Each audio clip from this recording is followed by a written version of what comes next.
और जैसे हमको वहाँ पर ले गए, अंदर डाले, तो पूरी तरह से हम एकदम बेचित हो गए थे। मैं मतलब हमारे यहाँ तक के बस वैसे हल्का हल्का हमारी सांसें चल रही थी। कि हम कौन सा ऐसे गलती गुनाह किए हैं कि हम ऐसे दंड पा रहे हैं। परमेश्वर, हम कौन सा गलती, हम रो रो के मतलब लोगों के सामने अपनी बात को रखते थे, लेकिन लोग दूसरी तरफ मुंह फेर लेके थे। रिपोर्ट को देखे तो वो टाइम में हमारा 95% फेफड़ा डैमेज हो गया था, पूरी तरह से हम क्षतिग्रस्त हो गए थे।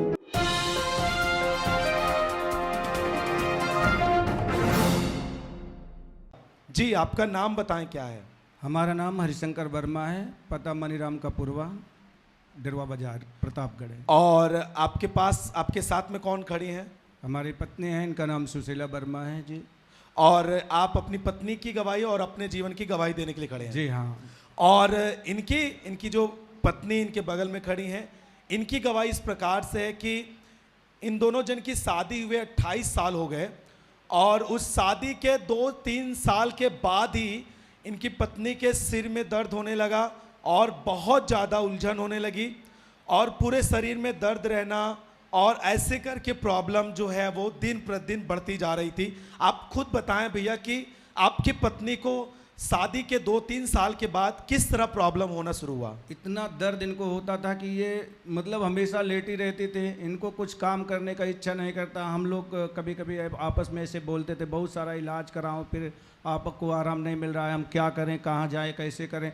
जो भी हम कमाई करते थे, शहर में रहते थे, भिवंडी शहर में, वहाँ पर पावर लूम चलाने का काम करते, जो भी कमाई करते थे लमसम वो टाइम में मैं 12 से 15 हज़ार रुपये मंथली कमाता था। परंतु इनकी दवा से इतना हैरान हो गया था, बहुत सारे डॉक्टरों के पास गया, और यहाँ तक लखनऊ में 6 महीना तक इलाज कराया, परंतु राहत नहीं मिला। इलाहाबाद में भी इलाज कराया, नहीं राहत मिला। अपने गांव के इर्द गिर्द में कम से कम 10 से 12 डॉक्टरों को दिखाया, परंतु राहत नहीं मिला। इनको क्या क्या होता था, कैसे रहती थी, क्या बर्ताव था इनका? बिल्कुल ये अब उस दर्द को सह नहीं सकते थे, सैया पर पड़े रहते थे, पूरी तरह से एकदम हमेशा खटिया चारपाई पर लेटी रहते थे, और इतना दर्द होता था, कराते रहते थे। यहाँ तक कि बहुत सारे लोग सुनते थे इस बात को। और आप उस समय में आप 15,000 रुपए तक मंथली कमाते थे? जी सर, जी सर। लेकिन आपने लिखा है कि आपका जो भी पैसा होता था, सब आपका पैसा बीमारी में खर्च हो जाता था। जी हाँ, बीमारी में ही पूरा पैसा चला जाता और था। कोई भी आपके परिवार में, आपने अपने जीवन में कभी भी आर्थिक मजबूती नहीं देखी? नहीं जी, एकदम तंगी आ गई थी, यहाँ तक कि बिल्कुल खाने के लिए भी परेशान हो जाते थे। और जैसा आपने लिखा है 15 सालों तक लगातार दवाइयां खाई हैं आपकी पत्नी ने? हाँ जी सर, जी 15 साल तक लगातार दवा खाई है। और कितने डॉक्टर अलग अलग आपने चेंज किए अपने पत्नी के इलाज के लिए? 10 से 12 डॉक्टर को चेंज किया गया। और जो भी स्पेशलिस्ट होते थे उनके पास भी जाया करते थे? जी, बहुत सारे स्पेशलिस्ट डॉक्टरों को दिखाया। जैसा आपने लिखा है कि आपके भाई भी MBBS डॉक्टर हैं? सर जी, हमारे भाई MBBS डॉक्टर हैं। लेकिन फिर भी इलाज के बावजूद भी इनको कोई भी रिलीफ नहीं हुआ? कुछ भी नहीं, कुछ थोड़ा भी राहत नहीं मिलता था। और जैसा आपने लिखा है, जब इलाज के बाद फिर आपने तांत्र मंत्र वालों के पास भी गए थे? हाँ, 2-1 जगह पर ऐसे भी गया, ये हुआ कि झाड़ फूक करा लो, थोड़ा से राहत मिल जाए, लेकिन राहत नहीं मिला। और ध्यान से सुने कलीसिया की, इस तरह की प्रॉब्लम होने के कारण जब इनकी पत्नी को हमेशा दर्द बने रहते थे, और इनकी शादी हुए 28 साल हो गए, और 28 साल के बीच में जैसे ही 2-3 साल हुए थे शादी होने का, उसके बाद से इनकी पत्नी को प्रॉब्लम होना शुरू हुआ, सिर में दर्द होना शुरू हुआ, और उस दर्द के कारण से बहुत ज़्यादा प्रॉब्लम होती थी, जिसके कारण इनके पति इनके इलाज के लिए इनको कई डॉक्टरों के पास ले गए। जैसा आपने सुना कि इनके भाई भी MBBS डॉक्टर हैं, उनकी सलाह से इन्होंने इलाज के लिए गए, और कई जगह पर अलग अलग डॉक्टरों के पास गए। 15 साल तक इन्होंने लगातार दवाइयाँ खाई, लगातार मेडिसिन लिए, और उसके बाद इन्होंने बीच में आपने 2-3 तंत्र मंत्र वालों के पास भी गए थे? जी सर, जी। डॉक्टर का क्या कहना था आपकी पत्नी के लिए? डॉक्टर बोले कि इनको माइग्रेन की समस्या है, और बहुत क्या नाम के सिटी स्कैन भी किए, तमाम सारी जांचें भी किए, लेकिन वो दवा से थोड़ा भी राहत नहीं मिल रहा था। और जैसा आपने लिखा है कि आप इतना पैसा कमाते थे, तब भी आपके पास कोई भी पक्का मकान नहीं था? अरे एकदम टूट गए थे, यहाँ तक नमक के लिए भी पैसा नहीं बचता था, क्योंकि इनकी दवा के पीछे हम पूरी तरह से टूट गया था। आप जो भी पैसा कमाते थे 15,000 तक, आप पूरा पत्नी के इलाज के लिए खर्च करते थे? उसमें से बिल्कुल कुछ पैसे बचते नहीं थे, और इनके इलाज के ही पीछे एकदम परेशान था मैं। और आपका घर भी टूटा हुआ कच्चा था, बिल्कुल ऐसे घर था कि पानी टपक रहे थे और हम लोग एक मड़ैया छा करके अपने परिवार का जीवन यापन करते थे। और एक बात बता सकते हैं कि आपका इस 15 साल के बीच में जब तक आपकी पत्नी का इलाज चलता रहा और आप जो भी पैसा कमाते थे सब खर्च हो जाता था दवाइयों में, उस बीच में क्या परिस्थिति थी? आप कैसे अपने घर को मैनेज करते थे आप? अब ले दे करके किसी दूसरे से रिश्तेदार, कई रिश्तेदारों से पैसा ले दे करके उल्टा सीधा काम करते थे। अब क्या करें, जो है दवा कराना है कैसे भी, और हमारी कमाई से पूरा नहीं होता था। 15,000 कमाने के बावजूद भी सारे पैसे दवा में चले जाते थे। हमारे कुछ मेहमान लोग हमारा सपोर्ट करते थे, हमारे भैया जो MBBS हैं वो हमारा बहुत पूरा सपोर्ट किए, यहाँ तक कि हमारे पास घर भी नहीं था, लेकिन वो भाई ने हमारे सपोर्ट किया और परमेश्वर घर भी दिया है परमेश्वर की दया से। और आप इस तरह की प्रॉब्लम में थे और उस समय आप पूरी तरीके से आप टूट चुके थे, आप पूरा परिवार? हाँ जी, एकदम टूट गए थे, कुछ भी नहीं बचा था हमारे पास। और उसके बाद फिर जब आपकी इस तरह परिस्थिति थी, फिर आपको किसी के द्वारा सुसमाचार मिला, कैसे मिला आप बताएं? हाँ, हमारी एक पड़ोस की बहू लगती हैं, उन्होंने बताया अंकल आप चाचा जो है ये परेशानी में है, चाची करा रही हैं, आप यीशु दरबार लेके चले और वहाँ से सही हो जाएंगी।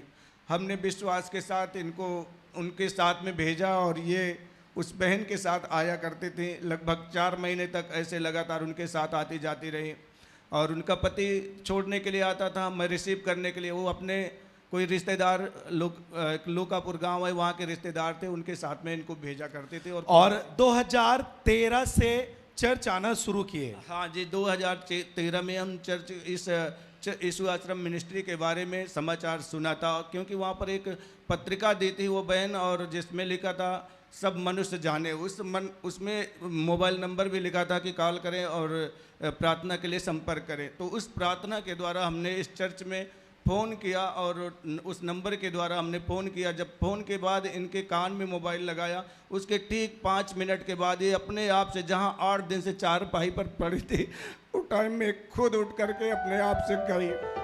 तारीफ करे, जोर से ताली बजा के परमेश्वर के नाम को महिमा दे। और जैसा आपने बताया कि कॉल सेंटर की प्रार्थना से आपकी पत्नी को जहां वो 8 दिन से बेड पर थी, परमेश्वर ने उठाकर खड़ा किया। तुरंत 5 मिनट भी नहीं लगे, जैसे फ़ोन करके प्रार्थना करवाया तो हमने विश्वास किया कि बताइए, जब फ़ोन के द्वारा ये इनको तुरंत राहत मिला। 8 दिन से सैया पर पड़ी हैं, करा रहे हैं, हमारे घर के लोग भी देखने के लिए नहीं आने वाले हैं। परिवार के लोग कहते हैं क्या करें, हम दवा कितना कराएं, अब आप अपना जैसे भी हो तैसे झेलो, अब क्योंकि अब तुम्हारी पत्नी। हमने कहा ठीक है, हमारी पत्नी, हम अपने जैसे जहाँ पर हो सकता है मैं लेके जाऊँगा। ऐसा सोच रहा था, मैं एकदम बिल्कुल टूट गया था जी। और आपने जैसा लिखा है कि 2013 से आपकी पत्नी कितने महीने आती रही, उसके बाद आपने आना शुरू किया? लमसम 3 महीने तक ये अकेले, मतलब उस बहन के साथ में आई जिन्होंने इनको सुसमाचार दिया। आप क्यों नहीं आते थे उस समय 3 महीने? जी, हमारे पास एक छोटी सी साइकिल की दुकान थी, मैं वहीं पर सोचता था कि इनकी दवा कराना है और मतलब किराया भाड़ा इनको दे करके भेज देता था, मैं नहीं आ पाता था। और जब आपकी पत्नी लगातार चर्च में आने लगी और लगातार चर्च में आती रही, 3 सालों में पूरी रीत से परमेश्वर ने इनको चंगा कर दिया। पूरी तरह से एकदम आजाद हैं। और 7 साल हो चुके हैं आज, पूरी रीत से ये उस दर्द पीड़ा से आजाद हैं। जी, उस समस्या से पूरी तरह से छूट गए। ताली बजा के तारीफ करे जोर से सब जन।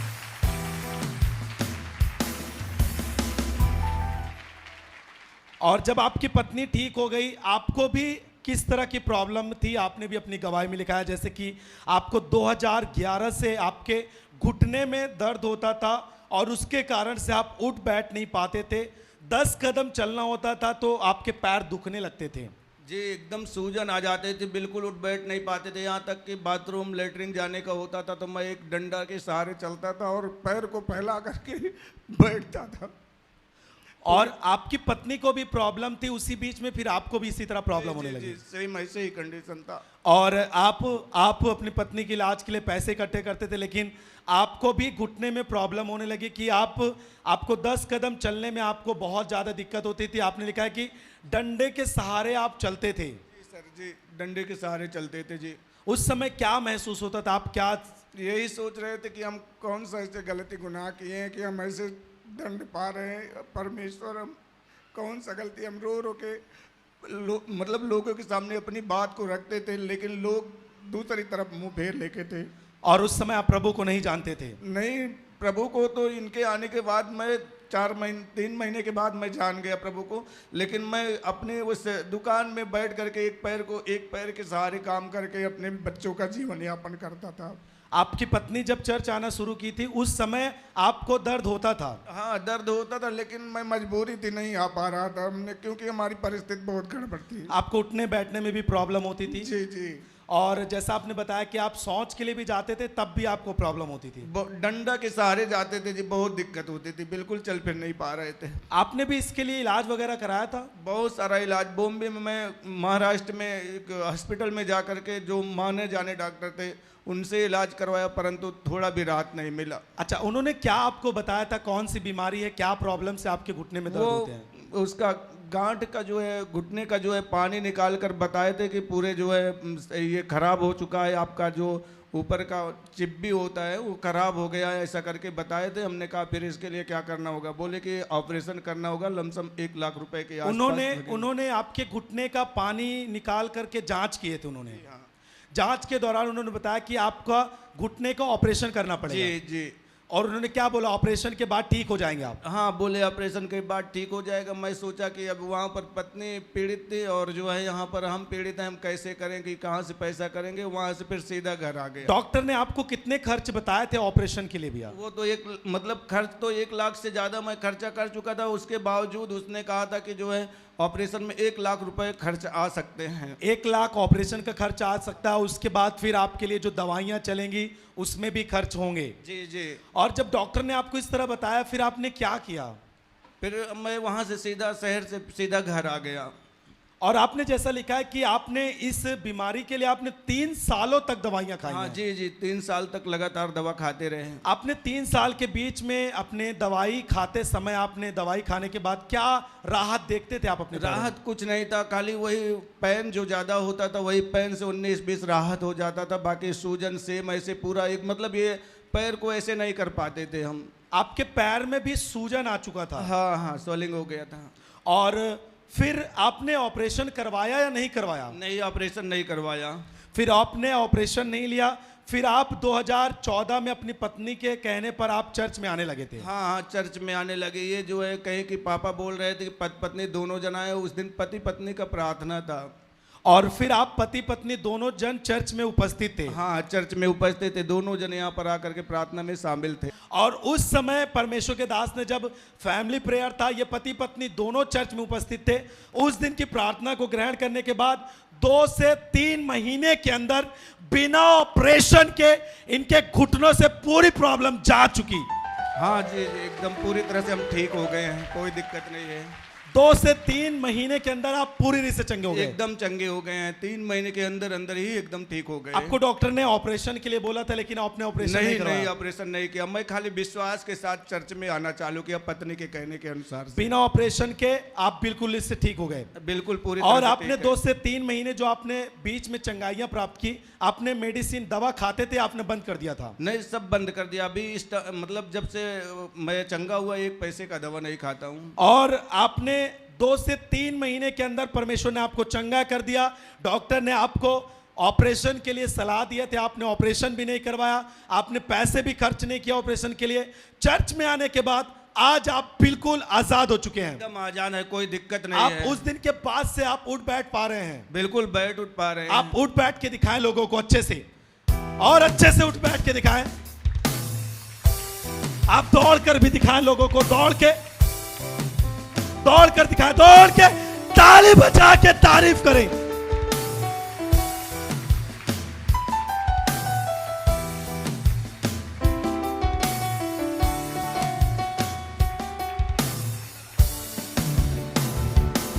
जोर से ताली बजाए जितने लोग खुश हैं परमेश्वर के काम से।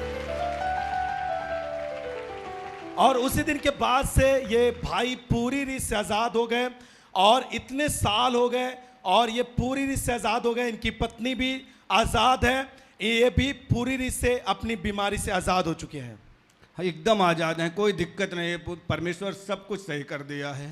और जो भी आपकी आर्थिक कमजोरियां थी और आपने लिखा है कि 2019 में परमेश्वर के दास हमारे आत्मिक पिता आपके घर पर गए थे। हाँ, पापा जी घर पे गए थे और वहाँ पर घर पे गए थे तो मैं उस छोटे से घर को देख करके बहुत शर्मसार था कि मैं पापा जी को कैसे घर में ले जाऊँ।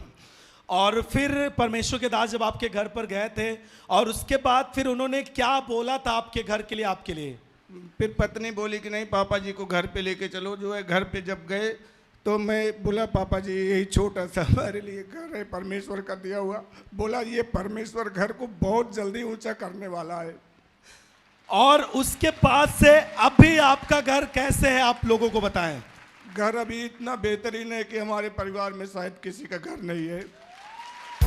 जोर से ताली बजाए, जोर से। आपकी तारीफ बड़ी होनी चाहिए, हाथों को उठा के ताली बजाए जोर से। आपका घर कच्चा था, टूटा हुआ था, आपकी परिस्थिति पूरी से बिगड़ चुकी थी, आपके पैसे बीमारियों में जाते थे, आप खुद सही से काम नहीं कर पाते थे घुटनों की प्रॉब्लम की वजह से। जी सर। लेकिन आज परमेश्वर के दास ने जो बोला था वो आपके सामने है और आज आपके पास 2 मंजिले मकान है। जी हाँ, 2 मंजिले मकान है और आपके पास खुद की दुकान भी है। जी, खुद की दुकान है और आप परमेश्वर की सेवा भी करते हैं। रात दिन सेवा में डटे रहते हैं। ताली बजाएंगे सब जन जोर से।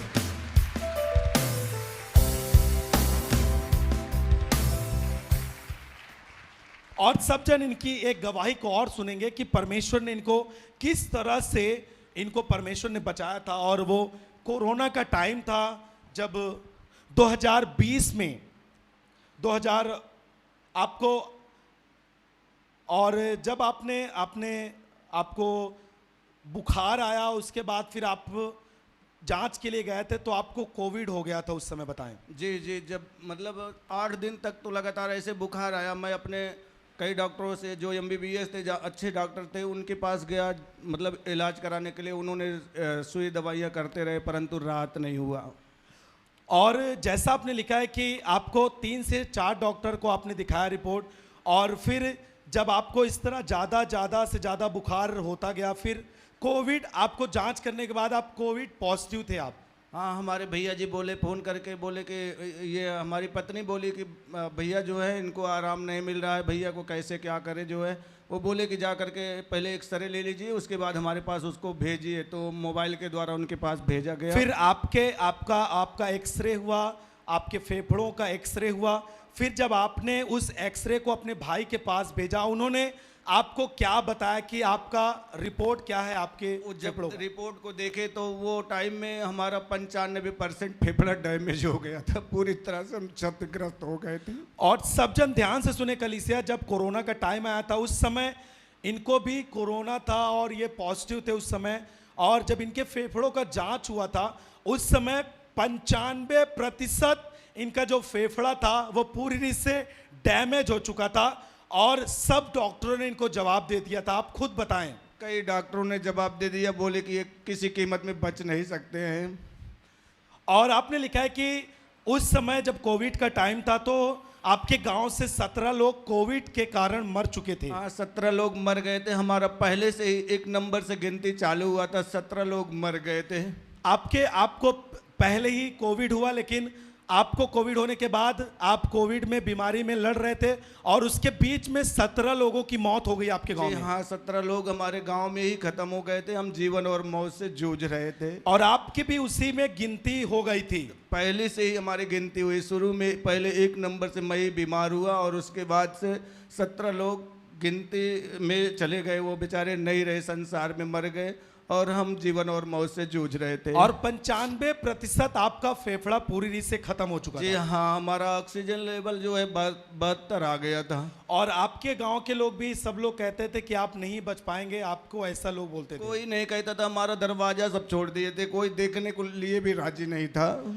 और आपके भाई जो MBBS हैं उन्होंने आपको सलाह दिया कि आपको बड़ी हॉस्पिटल में लेके जाना होगा। फिर आपकी पत्नी ने बोला मैं पहले चर्च लेके जाऊंगी, प्रार्थना के बाद कहीं भी लेके जाओगे अपने पति को? हाँ, पत्नी बोली कि नहीं भैया जो है ठीक है, डॉक्टरों का डॉक्टर हमारा यीशु है, हम पहले आश्रम लेके जाएंगे, उसके बाद ही हम डॉक्टर के पास लेके जाएंगे। और फिर आपको प्रतापगढ़ से सीधा आप इलाहाबाद जाने वाले थे, लेकिन आप हॉस्पिटल में जाने से पहले आप चर्च में आपको लेके आए हमारी गए। पत्नी यहाँ पर चर्च में लाई और यहाँ पर प्रभु के दासों ने मिल करके हमारे लिए दुआ किया। और कलीसिया में आपको बताऊं, उस समय मैं खुद यहाँ पे मौजूद था जब इनको लेके आए थे। इनके घर के लोग 4 व्हीलर से लेकर आए थे। इनकी सांसें बिल्कुल ख़त्म थी, थोड़ी थोड़ी चल रही थी और पूरे ये पसीने से भीगे हुए थे। इनके फैमिली के लोग भी उस तरह हड़बड़ाहट में थे कि क्या होगा। और उस समय जो भी टीम थी हमारे साथ, हम लोगों ने मिलकर इनके लिए प्रार्थना किया और उसके बाद फिर इनको बड़ी हॉस्पिटल में ले जाके एडमिट किया गया। जी सर, वहाँ पर ले गए और वहाँ के डॉक्टरों ने देखने के बाद सीधा कह दिया कि ये ख़त्म है, लेके जाओ। लेकिन हमारे बच्चे सूरज भैया हैं, वो उसने कहा कि नहीं, इस बात को यीशु मसीह के नाम में हम कैंसिल करते हैं। और डॉक्टर ने, क्योंकि उस समय जो कंडीशन थी हॉस्पिटलों में और जो गांव में शहरों में जिस तरह की कंडीशन थी, उस समय कोई एडमिट भी नहीं करता था और इनका 95% फेफड़ा भी खत्म हो चुका था, डैमेज हो चुका था। आप जान सकते हैं जिसकी इस तरह की परिस्थिति हो। डॉक्टर ने जब इनको देखा, डॉक्टर ने बोला कि ये खत्म हो चुके हैं, इनको आप लेके जाओ। लेकिन इनके बेटे ने बोला कि मैं इस बात को यीशु मसीह के नाम में कैंसिल करता हूं, ऐसा कुछ भी नहीं है, मेरे पिता ठीक होंगे। और उन्होंने जबरन करके आपको एडमिट करवाया गया। हाँ, जबरन करके एडमिट करवाया। जबरन वो हमारे भाई के पास फिर फ़ोन लगाए। फिर उन्होंने कहा मरना जीना तो परमेश्वर के हाथ में काम है, तुम इसको एडमिट करो ना, हमारे नाम का बेड जो है वो खाली है, डॉक्टरों का बेड खाली रहता है, उसमें इनको डालो। और जैसे हमको वहाँ पर ले गए, अंदर डाले, तो पूरी तरह से हम एकदम बेचित हो गए थे। मैं मतलब हमारे यहाँ तक कि बस वैसे हल्का हल्का हमारी सांसें चल रही थी। और जो बातें ये बताए हैं, जो बातें ये आपके सामने बता रहे हैं, इनकी फैमिली ने इनको बताया है और इनकी पत्नी सही से बोल नहीं पाएंगी, इस कारण से ये खुद अपनी जुबान से इस बात को बोल रहे हैं। और जो भी कंडीशन थी, इनकी फैमिली के लोगों ने सब कुछ इनको बताया है और ये आपके सामने गवाही के तौर पे खड़े हैं। और 18 दिन तक आप जीवन और मौत से लड़ते रहे और लगातार आप फोन कॉल से प्रार्थना ले रहे थे कॉल सेंटर पर। प्रतिदिन कॉल सेंटर पे प्रार्थना लेते रहे और चर्च के कॉल सेंटर पर आपने लगातार प्रार्थना लेते रहे और फिर आपको हॉस्पिटल से आपको घर लेके आए थे।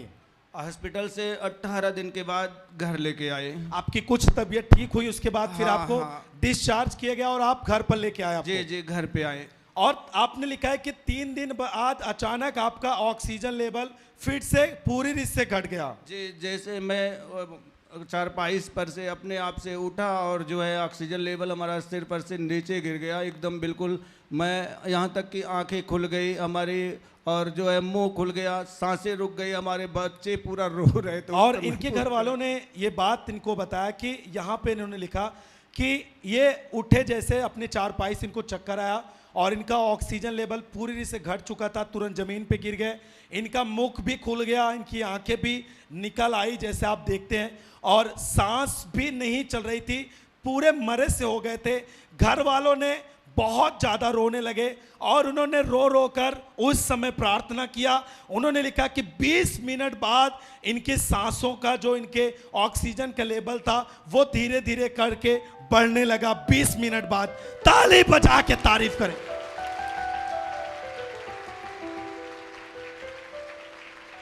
और जैसे 20 मिनट बाद आपको होश आया, आपके लेवल बढ़ा ऑक्सीजन का, फिर आपका ऑक्सीजन लेवल बढ़ा, उस समय आपको कुछ पता था या नहीं पता था? नहीं, हमें कुछ भी पता नहीं, पत्नी से पूछ सकते हैं। आप बता सकती हैं जब इनका ऑक्सीजन लेवल हट गया था, इनको प्रॉब्लम हो चुकी थी, फिर आपने क्या किया था? जी भैया, हमने प्रार्थना किया, मतलब इनको हमने उठाया, इनके चक्कर आ गया, बोले कि हम लैटरिन जाएंगे, तो हमने इनको उठाया और इतना बोले कि भैया भैया हम मुझको पकड़ो।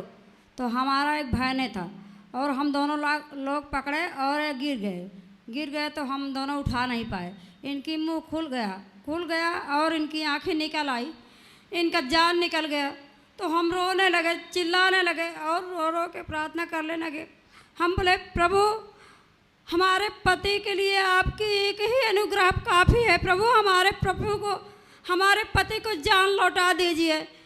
तो इनकी सांसें 20 मिनट के बाद चलने लगी, चलने लगी तो हमारे डॉक्टर भैया फोन किया कि इनको जितना जल्दी हो सके हॉस्पिटल लेके जाओ। और आप चर्च में इनको लेके आई थी यहाँ पे? प्रभु के पास फिर चर्च में लेकर आए तो इनको यहाँ से फिर प्रार्थना ली तो हॉस्पिटल लेकर गए तो इनको वहाँ पर 10 बजे रात में लेकर पहुँची तो इनको सुई दवा फिर होने लगी। पहले यहाँ पर जब बीमार होता था यहाँ पर हम यहाँ चर्च में पहले लेकर आती थी। और उसके बाद फिर जब दोबारा ये हॉस्पिटल में गए, इनका ट्रीटमेंट चला, इलाज चला, उसके बाद 10 दिनों के अंदर आप पूरी रीत से फिर चंगे हो गए? एकदम भैया 10 दिन 3 ही दिन में मैं पूरी तरह से एकदम स्वस्थ हो गया। उसके बाद में 10 दिन तक पूरी तरह से वो दवा थोड़ा बड़ा खाते रहा, एकदम स्वस्थ हो गया। अब तक कोई भी दवाइयां, तब से 1 पैसे का भी 2 साल हो गए, आप पूरी रीत से आजाद हैं? आजाद है, कोई दिक्कत नहीं है। जोर से ताली बजाएंगे सब जन पूरे आनंद के साथ।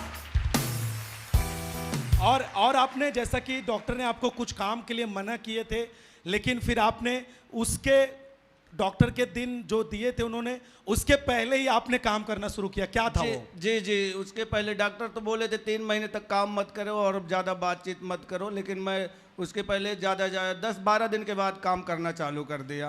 और आप बात भी करने लगे? बात भी करने और लगे। सुसमाचार भी आप प्रचार करते, आप प्रचार करना शुरू कर जी, दिया? प्रचार करना चालू गया, तुरंत मंच पे प्रचार करना चालू कर दिया। और आप बिल्कुल आजाद हैं? एकदम पूरी तरह से आजाद हैं। परमेश्वर ने आपको कभी भी नहीं छोड़ा, आपके साथ में रहा। परमेश्वर तो कहता है हम तुम्हें नहीं छोड़ेंगे, कभी नहीं त्यागेंगे। ध्यान दे कलीसिया, जितने भी लोग मौजूद हैं, आपके जीवन में कुछ भी होता है, सबसे पहले आपको प्रार्थना लेनी है ताकि आपको मृत्यु हरा ना सके, आप जयवंत जीवन जी पाएं।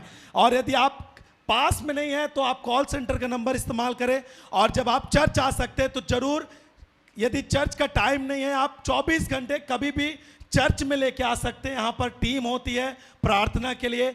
24 घंटे में कभी भी आप चर्च में आ सकते हैं। 24 घंटे में आप कभी भी चर्च के इस नंबर पर आप कॉल कर सकते हैं, आपके लिए प्रार्थना होगी। और परमेश्वर ने इस परिवार को बीमारी से बचाया और पूरी रीत से आजाद करके आपको आज गवाही के साथ खड़ा किया है। एकदम पूरी तरह से ठीक है। परमेश्वर का लाख लाख धन्यवाद हो। परमेश्वर और हमारे आत्मिक पिता पापा जी ने बहुत हमारे लिए प्रार्थना किया। आज हम, उनकी देन है कि हम आपके सामने खड़े हैं।